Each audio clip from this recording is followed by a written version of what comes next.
कि आपको पता है कि बहुत ही चुनौतीपूर्ण घटना थी।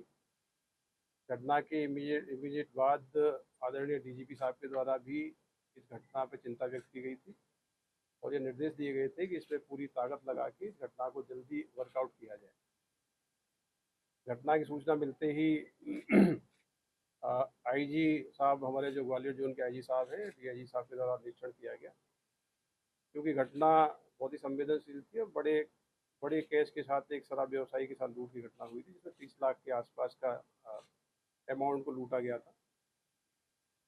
घटना को बहुत ही चुनौतीपूर्ण ढंग से ग्वालियर पुलिस ने लिया और घटना को वर्कआउट करने के लिए हमने अपने चुनिंदा अफसरों की टीम बनाई।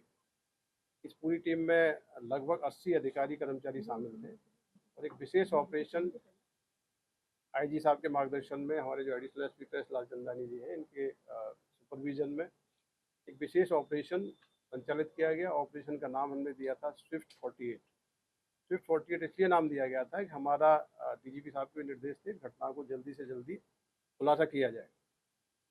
इमीडिएटली स्पॉट पे पहुंचने के बाद ये लगा था कि कैश के परिवहन में कहीं ना कहीं चूक है और जो सिक्योरिटी नॉर्म से उसका पालन नहीं हुआ है। सॉफ्ट टारगेट था, इसलिए टारगेट बनाया गया।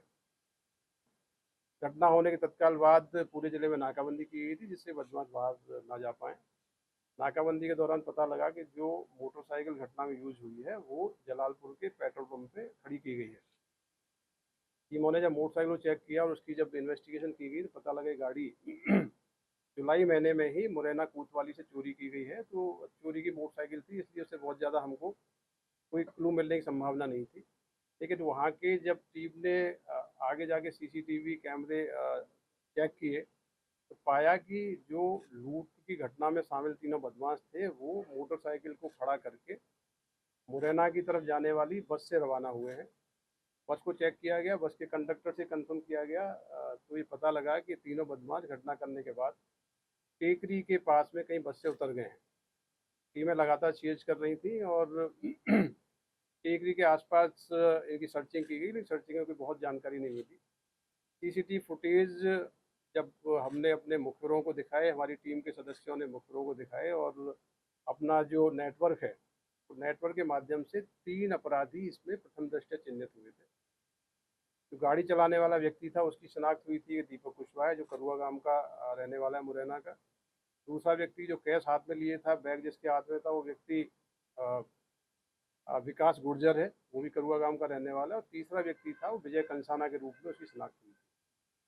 टीमें नाकाबंदी और लगातार दबिश की कार्रवाई कर रही थी। फाइनली इस पूरे अभियान में 48 घंटे के अवधि में ही हमको महत्वपूर्ण सुराग मिले। आज इस घटना में शामिल जो मौके पे मोटरसाइकिल और सवार लोग थे, जो गाड़ी चला रहा था दीपक कुशवाहा, उसकी गिरफ्तारी की गई है। गाड़ी के पीछे विजय कंसाना बैठा था, उसकी गिरफ्तारी की गई है। इस घटना में जो षड्यंत्र की भूमिका में था और जिसने पूरी सूचना दे के वारदात कराई, वो वहीं का जो फरियादी पक्ष है चंदन नगर का, उनके पास का ही रहने वाला शिवम कुशवाहा है। शिवम कुशवाहा, इनकी जो दुकान थी कोल पहाड़िया पे, उसमें 6 महीने पहले काम करता था और उसको जानकारी थी कि ये कैश का परिवहन कैजुअल तरीके से होता है, इसकी लूट करा सकते हैं। शिवम कुशवाहा और मुख्य जो आरोपी दीपक कुशवाहा रिश्तेदार हैं।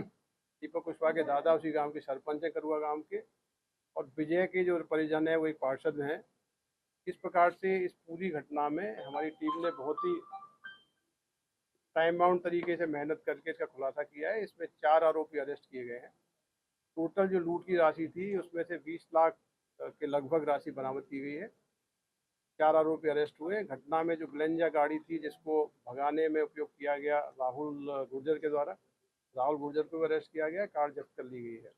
इस घटना का जो प्रमुख एक आरोपी है विकास गुर्जर, वो भी फरार है, उसकी गिरफ्तारी के प्रयास किए जा रहे हैं। इस पूरी घटना